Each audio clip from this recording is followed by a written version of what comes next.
Olá, bom dia! Quinta-feira, 28 de maio. Eu sou o Duda Ventura e com o Diogo Oliveira. Vem com a gente para mais um Mundo em 180 Segundos, o seu podcast, só com notícias internacionais. Depois de quase 3 meses de bloqueio à internet, o governo iraniano liberou o acesso aos cidadãos do país. Agora, os iranianos voltam a poder falar com parentes no exterior e acessar sites internacionais, mas ainda com muita censura. O bloqueio tinha começado em 8 de janeiro, durante os protestos contra o regime que tomaram o país. Quando a situação foi se acalmando, as conexões também passaram a voltar gradualmente. Mas, com o início da guerra, o Irã voltou ao blackout. O regime usa 2 principais argumentos para sustentar o bloqueio. Primeiro, diz que ele é necessário porque forças israelenses e americanas usam rastreamentos de celular para localizar os líderes militares. E eles também afirmam que as redes sociais são usadas por estrangeiros para insuflar uma nova tentativa de golpe contra o regime. Em tempos normais, o acesso à internet já era restrito no país. Enquanto isso, a guerra segue. Americanos e iranianos continuam trocando ataques. Israel ampliou oficialmente a área de operações no sul do Líbano. Mesmo com o cessar-fogo iniciado em abril, o governo de Benjamin Netanyahu passou a considerar toda a região ao sul do rio Zahani como uma zona de combate. Ou seja, quase 20% do território libanês. O grupo Hezbollah, que atua no país e é o principal alvo de Israel, também segue realizando ataques ao país vizinho. Segundo autoridades locais, mais de 3.000 libaneses morreram e outros cerca de 1,5 milhão foram deslocados desde o início da guerra. Enquanto isso, Estados Unidos tentam mediar novas negociações entre Israel e Líbano e equilibrar com as próprias tratativas com o Irã. O Hezbollah afirma que não vai aceitar se desarmar enquanto o conflito estiver ocorrendo.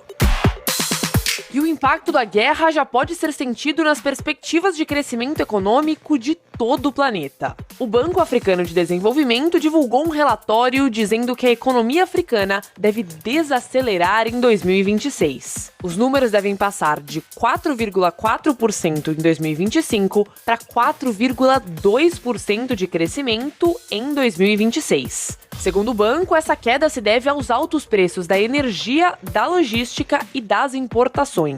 Mas, mesmo assim, os números são otimistas. O continente segue como uma das regiões que mais crescem no mundo, principalmente na África Oriental, que deve manter uma expansão acima de 5%. A instituição também alerta para uma inflação elevada, projetada em mais de 10% no próximo ano. Ainda na África, a Organização Mundial da Saúde pediu por um cessar-fogo imediato no leste da República Democrática do Congo para tentar conter o novo surto de Ebola. Já são mais de 900 casos suspeitos e pelo menos 200 mortes. Segundo a OMS, os combates dificultam o isolamento dos pacientes e aumentam a desconfiança da população contra equipes médicas. O avanço da doença também levou Uganda a fechar a fronteira com a República Democrática do Congo. Outro governo envolvido é o dos Estados Unidos, que sofreu com cidadãos americanos testando positivo. O governo americano diz que a estratégia é manter a doença fora das fronteiras do país. No início do mês, um médico estadunidense que testou positivo para o vírus foi enviado para a Alemanha para receber tratamento. Outro com alto risco de exposição foi enviado para a República Tcheca. E agora, os Estados Unidos anunciaram que estão montando instalações para os americanos infectados no Quênia. Essa variante do vírus Ebola ainda não tem vacina ou tratamento aprovado. E terminamos o episódio lembrando que começam hoje, na Cidade do México, as renegociações do USMCA, o Acordo de Livre Comércio que entrou em vigor em 2020 entre Estados Unidos, Canadá e México. O acordo, que entrou para substituir o NAFTA, tem como principal objetivo reorganizar o déficit comercial entre os Estados Unidos e os vizinhos. Mas essas reuniões de hoje têm um detalhe. Um dos 3 integrantes do acordo, o Canadá, não foi convidado. Fato é que Ottawa e Washington vêm se desentendendo há meses sobre questões tarifárias. Ficamos de olho nos próximos desdobramentos.